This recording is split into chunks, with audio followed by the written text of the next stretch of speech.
রাজধানীর উত্তরায় milestone school and college ক্যাম্পাসে বিমান বিধ্বস্তের ঘটনায় শোকে বিহ্বল গোটা দেশ। স্বাধীনতার পরে এমন মর্মান্তিক কোনো বিমান দুর্ঘটনার সাক্ষী হয়নি দেশের মানুষ। রাজধানীর বিভিন্ন হাসপাতালে বর্তমানে প্রায় 150-র বেশি আহত চিকিৎসাধীন অবস্থায় রয়েছেন।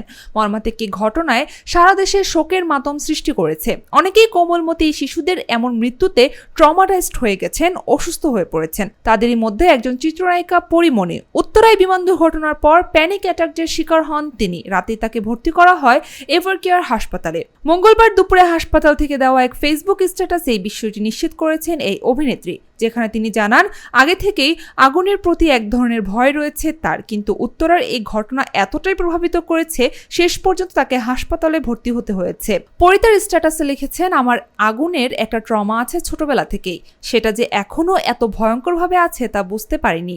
পরিমণির অসুস্থতার খবরে দুশ্চিন্তা প্রকাশ করেছে তার ভক্তরাও।